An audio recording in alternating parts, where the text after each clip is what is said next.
बच्चों, देखिए आप लोगों के नेस की तैयारी के लिए, नेस अर्थात नेशनल अचीवमेंट सर्वे, ठीक है, राष्ट्रीय उपलब्धि सर्वे, जिसकी परीक्षा 12 नवंबर को होगी, ठीक है। आज आप लोगों के लिए हमने पर्यावरण विषय से संबंधित आपकी प्रश्न बैंक से ऐसे कुछ कठिन या हमको ये कह सकते हैं भ्रमित करने वाले प्रश्नों को लिया है, जहां आपको मुश्किल हो सकती है, जहां आप लोग कठिनाई महसूस कर सकते हैं, ठीक है। तो कैसे हल करना है, ऐसे ही प्रश्नों को हमने इस ग्रीन बोर्ड पर लिख कर रखा है और यहीं से बेटा हम एक एक करके समझते हैं, ठीक है। तो देखिएगा प्रश्न क्रमांक 1 है, यहाँ पर देखिए, इसमें से कौन सा पौधा जल के द्वारा अपने बीजों का प्रकीर्णन करता है, और 4 विकल्प दिए गए हैं। नंबर ए आम, नंबर बी नारियल, नंबर सी आम और नंबर डी कपास, ठीक है। अब ये प्रश्न है, इस प्रश्न में आप देखोगे एक शब्द आया है प्रकीर्णन। क्या आया है? प्रकीर्णन, बोलिए। हाँ, तो इसका क्या अर्थ है, इसको समझना आवश्यक है, ठीक। तो आपको हम बता रहे हैं कि प्रकीर्णन का मतलब होता है फैलाव या छितराव, ठीक है। तो यहाँ पर प्रश्न ये कह रहा है कि ये जो विकल्प में जो दिए गए पौधे हैं, इनमें से कौन सा पौधा है जो अपने बीज को अर्थात नया पौधा उगाने के लिए बीज को एक स्थान से दूसरे स्थान तक फैलाता है, ठीक है, या किस माध्यम से पौधे के बीज दूसरे स्थान तक जाते हैं और फिर वहां जाके वो उग जाते हैं। आपने देखा होगा अपने मैदान में कई तरह का कचरा उग आता है ना। क्या वहां हम कचरा लगाते हैं क्या? क्या हम कोई पौधा, तुम देखोगे कहीं पर रोड पर या कहीं पर भी या खेत में कोई पौधा अपने आप उग आता है, जबकि हम उसको लगाते नहीं हैं, तो भाई वो पौधा वहां उगा कैसे? क्योंकि उस पौधे का बीज वहां आया होगा कि नहीं आया होगा? तो वो पौधे का बीज किस माध्यम से आया, ठीक, उसी को यानी एक स्थान से दूसरे स्थान फैलना या जाना, उसी को कहते हैं प्रकीर्णन। क्या कहते हैं? बात समझ में आ गई? तो इन 4 पौधों में से आपको बताना है कि जल के द्वारा, जल अर्थात पानी, ठीक है, पानी के द्वारा एक स्थान से दूसरे स्थान बहकर कौन से पौधे के बीच जाते हैं और फिर दूसरे स्थान पर जाकर के वो उग आते हैं या उग जाते हैं। तो क्या आग के बारे में जानते हो आप लोग? क्या आग का पौधा देखे हो? अरे इसको हम अकोना कहते हैं। क्या कहते हैं? अकोना, ठीक है, उसी को आग कहा जाता है। आपने आग के बीच देखोगे कई बार जब हवा चलती है तो ऐसे सफेद सफेद रंग के मतलब उड़ते हुए दिखाई देते, बहुत सारे, है ना, उड़ते दिखाई देते हैं, और उसमें काला काला होता है। वो काला काला क्या होता है? आग का बीज होता है, और वो हवा में उड़ करके एक स्थान से दूसरे जाता है। और हम लोग कई बार मजा भी लेते हैं ना, वो पकड़ने की कोशिश करते हैं, ऐसा करके पकड़ते ही पकड़ते हैं या उड़ाते हैं और फूंक मारते उड़ाते हैं, है ना। तो वो होते हैं आग के बीज। जब आपने देखा होगा जब आम का फूल खिलता है, फूल के बाद फल बनता है, और फल जब पक जाता है तब वो फट जाता है, और फटने के बाद में उसमें से आग के बीज निकलते हैं, और जब हवा चलती है तो यहाँ वहां उड़ते रहते हैं।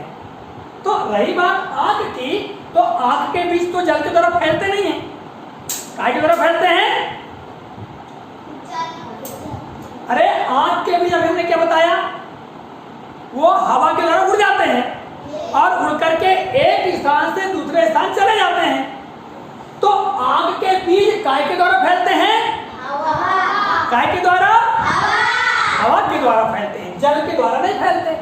तो ये वाला विकल्प हमारा नहीं आएगा, ठीक है। हम एक एक विकल्प पर चर्चा कर रहे हैं कि भाई मान लिया जाए, यहाँ प्रश्न पूछने जा आपको कि इनमें से कौन से पौधे के बीज हवा के द्वारा फैलते हैं, या इनमें से कौन सा पौधा वायु अर्थात हवा के द्वारा अपने बीजों का प्रकीर्णन करता है, तब कौन सा उत्तर होगा तुम्हारा? ए नंबर का होगा। ए नंबर में क्या दिया है? दिया हुआ है। समझ में आ गई बात? यदि प्रश्न ऐसा होता कि वायु के द्वारा या हवा के द्वारा कौन सा पौधा अपने बीजों का प्रकीर्णन अर्थात फैलाव करता है, एक स्थान से दूसरे स्थान फैलते हैं, तो कौन सा पौधा होता? आँख। क्या होता?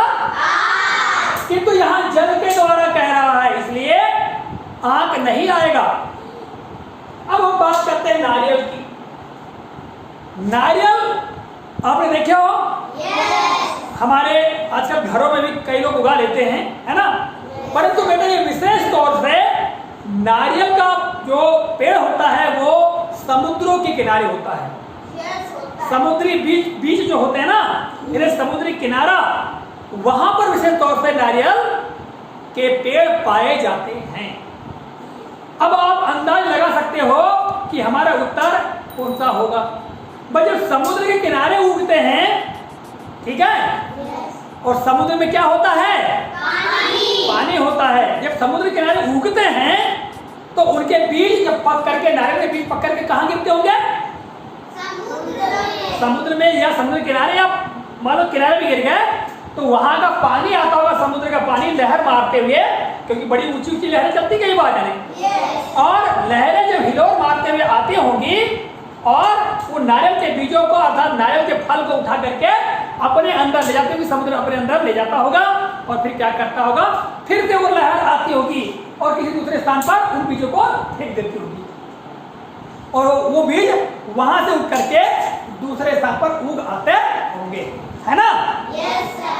तो अब बताइए कि इस प्रश्न का उत्तर कौन सा होगा? बी नंबर होगा कि नहीं होगा? नारियल के बीज जल के द्वारा प्रकीर्णित होते हैं, अर्थात एक स्थान से दूसरे स्थान जाते हैं। बस समझ आई? यानी कि हम छोटी जगह बना रहे हैं। ये भाई यहाँ पर नारियल का ये पेड़ है, मान लीजिए, ठीक है, इसकी लंबी लंबी पत्तियां होती है, आपको मालूम है? और ये इस प्रकार से, और मान लीजिए यहाँ पर समुद्र है। अब भाई ये जो फला है नारियल यहाँ पर, और ये गिरेगा, टपकेगा, और यहाँ से समुद्र की लहर आएगी और ये नारियल जो बीज है उनको उठाएगा, अंदर ले जाएगी, और फिर दोबारा लहर आएगी, वो किसी अन्य स्थान पर ले जाकर के उन बीजों को फेंक देगी, मतलब है ना? बीज जैसे लहर जम के लहर ऐसी आती है तो लहर का जो कुछ भी आएगा, कूड़ा कचरा या जो भी चीज बीज जो भी हो, तो वो सीधे दूसरी जगह जाकर दूर तक जाके गिर जाते कई बार, और फिर वो वहीं पर जाके उग जाते हैं। तो समझ में आ गई बात? सी नंबर था आम। तो भैया आम तो होगा नहीं, क्योंकि आम सीधे पकता है और हमारे इधर पाया जाता है, सीधे नीचे गिरता है, उसको कई पशु पक्षी खाते हैं, हम खुद भी खाते हैं, और उसकी जो गुठली होती है उसको कहीं भी हम फेंक देते हैं और आम का पेड़ वहीं पर उग जाता है ना? तो आम के जो बीज है वो किसके द्वारा प्रकीर्णित होते हैं, किसके द्वारा फैलाए जाते हैं? जीव जंतुओं के द्वारा। समझ में आएगा? जीव जंतु के द्वारा वो प्रकीर्णित होते हैं, फैलाए जाते हैं। चाहे जीव जंतु में हम भी शामिल हैं, मनुष्य भी, बंदर भी शामिल है, गिलहरी भी शामिल है ना? तो इनके द्वारा फैलाए जाते हैं। इसके बाद बात आती है कपास की। तो भैया कपास की खेती की जाती है ना? मनुष्य खेतों में लगा लेता है कपास को, फिर कपास होता है, कपास निकाल लेता है, उसके बीजों को फिर वो या मनुष्य के द्वारा प्रकीर्णित होता है ना? या कई बार ये होता है कि एक तो मतलब यानी कोई जानवर है उसके लटक के कपास लटक जा, मान लो जा सकता है, परंतु विशेष तौर से मनुष्य के द्वारा ही प्रकीर्णित किया जाता है। तो आप समझ गया बेटा, प्रकीर्णन का मतलब क्या होता है? फैलाव, अर्थात एक स्थान से दूसरे स्थान जाना। जब भी ऐसा कोई प्रश्न आता है बीजों का प्रकीर्णन, तो इसका मतलब क्या होगा? फैलाव। क्या होगा? यानी एक स्थान से दूसरे जाना। अगला प्रश्न देखिएगा, ये भी थोड़ा सा भ्रमित करने वाला प्रश्न है। पहाड़ी व ठंडे क्षेत्रों में बने घरों या मकानों की विशेषता होती है। अब ठंडी वाले क्षेत्र कौन से कहलाएंगे? जहां बहुत ज्यादा ठंड पड़ती है, ठीक है, और ऐसे जगह जहां ठंड पड़ती है जो पहाड़ी इलाके हैं, जहां ऊंचे ऊंचे पहाड़ है ना? तो वहां पर बहुत ज्यादा ठंड पड़ती है, क्योंकि जैसे जैसे ऊंचाई पर जाते हैं तापमान कम होता है, अर्थात गर्मी कम होती है और वहां ठंड बढ़ जाती है, ठीक? तो भैया ऐसे स्थान पर रहने वाले लोग किस प्रकार का घर बनाते होंगे, उनके घरों की क्या विशेषता होगी। यहाँ 4 उत्तर दिए गए हैं। घरों में अधिक खिड़कियों का होना। No no. अभी हम पूछेंगे क्यों नो, ठीक है आप कहना। घरों में अधिक दरवाजों का होना, बोलिए। नो। घरों की दीवारें मोटी मोटी होना। यस। घरों में बड़े बड़े टाइल्स होना। नो। आपका उत्तर एकदम सही है। घरों की दीवारें मोटी मोटी होना, है ना। Yes, ये उत्तर आपका सही होगा। क्यों सही होगा आप बताइए कारण। क्या कारण है भैया कि ठंडी वाले अर्थात पहाड़ी इलाकों में बहुत ठंड पड़ती है तो वहां के जो घर होते हैं उनकी दीवारें मोटी मोटी होती हैं। क्यों? चलिए हम बताते हैं। वो मोटी मोटी इसलिए रखते हैं क्योंकि बेटा आपको मालूम है कि जो ठंडी वाले इलाके हैं यदि वहां पतली दीवारें यानी कम चौड़ी दीवारें बनाई जाएंगी, पतली दीवारें बनाई जाएंगी तो ठंड वहां पर रहने वाले लोगों को ज्यादा ग्रसित करेगी, है ना। ठंड बहुत ज्यादा लगेगी। अगर मोटी दीवारें होंगी तो जो शीत है बाहर की वो शीत का जो है घर के अंदर प्रवेश नहीं करेगी और वहां रहने वाले व्यक्ति सुरक्षित रहेंगे। ठीक है। अब तुम इतनी मोटी दीवार और इतनी मोटी दीवार इन दोनों में तुलना करो। भाई कौन सी दीवार जैसे ठंडी ठंडी बर्फीली हवा चल रही है मान लिया जाए, बर्फीली हवा चलती है वहां पर, वो दीवार पर जब लगेगी तो पतली दीवार पहले ठंडी होगी कि मोटी दीवार ठंडी होगी बताइए। पतली दीवार ठंडी जल्दी हो जाएगी और उससे क्या होगा, उसके अंदर रहने वाले लोगों को ज्यादा ठंड लगेगी और वो शीत हो जाएगी और वो बीमार हो जाएंगे। इसलिए मोटी दीवार बनाने से घर के अंदर शीत नहीं आती है।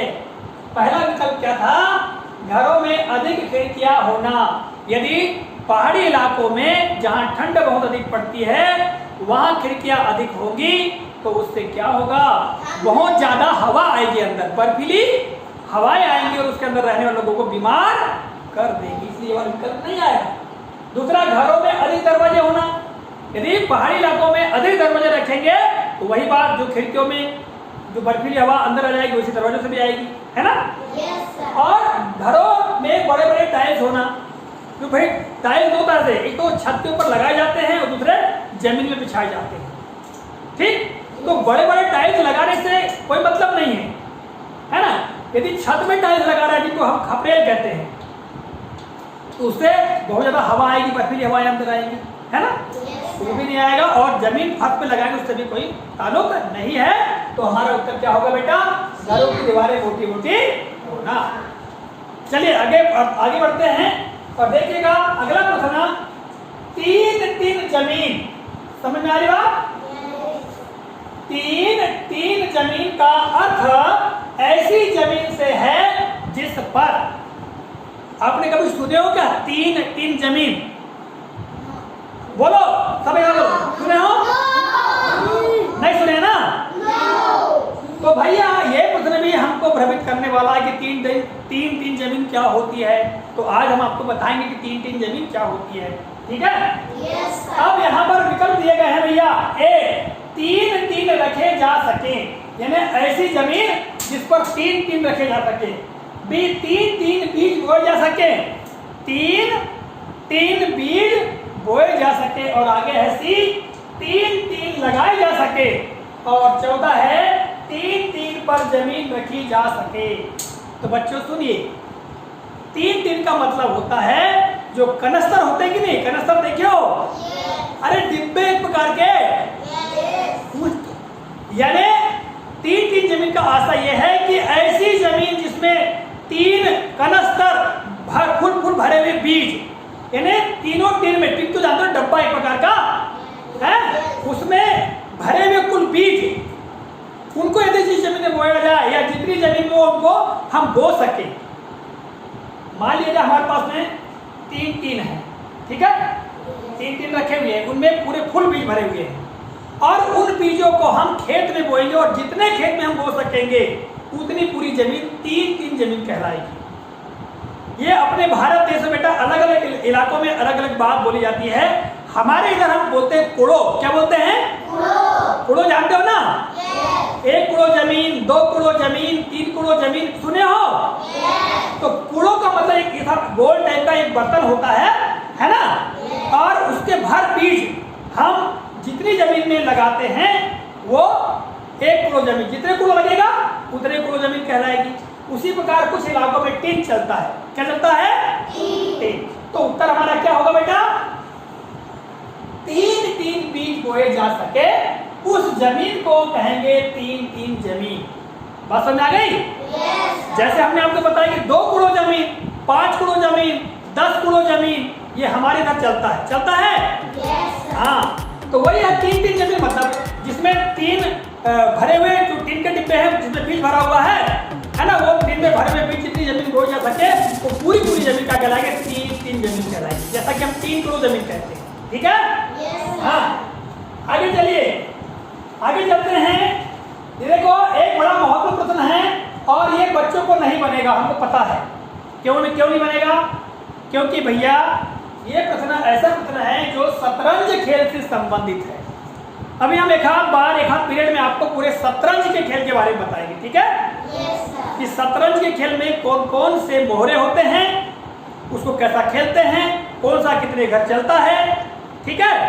ये सब बताएंगे। एक प्रश्न में दिया है यहाँ पर, शतरंज में घोड़ा चलने का सही विकल्प है। शतरंज में घोड़ा भी होता है, ऊंट भी होता है, हाथी भी होता है, पैदल भी होता है। पैदल से मतलब प्यादे भी होते हैं, है ना?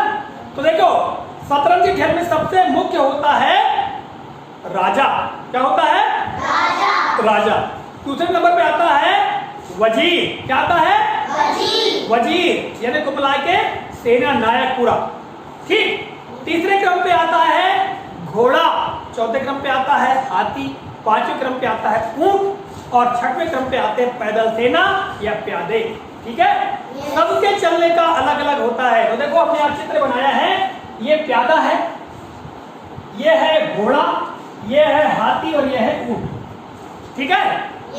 तो यहाँ पर प्रश्न कह रहा है कि शतरंज में घोड़ा चलने का सही विकल्प है। घोड़ा कितने घर चल सकते हैं एक बार में? उत्तर है 4। एक घर चलता है, तिरछा चलता है, 2.5 घर चलता है, सीधा चलता है।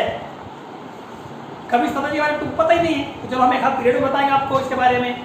तो आपको बता दें बच्चों कि घोड़ा 2.5 घर चलता है। क्या है उत्तर? 2.5 घर चलता है। देखो अभी आपको समझ में नहीं आएगा, हम आपको सिर्फ शतरंज ही लेके आएंगे और वही समझाएंगे कि कैसे कैसे इसको खेलते हैं। काव्य भैया खेलते जाता है, समझ गए? जानते ना काव्य भैया को? हाँ, उनको पूरा शतरंज खेलते आता है। ठीक। हाँ, अगला प्रश्न है, रितिका को चित्र बनाने का बहुत शौक है। रितिका नाम की बालिका है, उसको चित्र बनाने का क्या है? बहुत शौक है। वह सभी स्थितियों ऊपर नीचे सामने पीछे से अच्छा चित्र बनाती है। दिया गया चित्र उसने किस स्थिति में बनाया होगा? ये चित्र देखिए यहाँ पर हमने बना दिए हैं, जो रितिका ने बनाया है। ये चित्र को देखकर ये चित्र क्या लग रहा है? पीछे का होगा लग रहा है क्या? क्या सामने का लग रहा है? क्या ऊपर का लग रहा है? ठीक है, क्या नीचे का लग रहा है? भाई देखो एक टेबल है मान लिया जाए, टेबल का ऊपरी तरह होता है, टेबल का नीचे का भी होता है, टेबल के साइड का होता है, टेबल के पीछे का होता है ना? उसी प्रकार ये चित्र कहाँ का हो सकता है बताइए? ऊपर नीचे कहाँ है? 4 चित्र बताइए कहाँ का होगा ये? बिल्कुल सही, ऊपर का होगा। ये स्काई का चित्र है ऊपर का, है ना? मान लीजिए टेबल होती तो ये अगर ऐसा बनता मान लो इस प्रकार से, तो ये ऊपर कहलाएगा नहीं कहलाएगा? हाँ, बस बात खत्म। यदि हम इसी को क्या बना दे, बाण बना दे, 1 किलोग्राम वाला बाण, तो ये ऊपर का कहलाएगा नहीं कहलाएगा? हाँ? तो आपको समझ में आया? ऊपर नीचे, ऊपर नीचे और क्या क्या दिया है? नीचे से, ऊपर से, सामने से, पीछे से, तो क्या आएगा? ऊपर से। तो बच्चों ये कुछ कंफ्यूज करने वाले प्रश्न थे जो हमने इस ग्रीन बोर्ड पर लिख करके आपको समझाया है। अगले कालखंड में हम आपको शतरंज खेल से संबंधित जो प्रश्न हैं उनके बारे में समझाएंगे। ठीक है? यस मजा आया हम लोगों को? यस। बोलिए जय हिंद।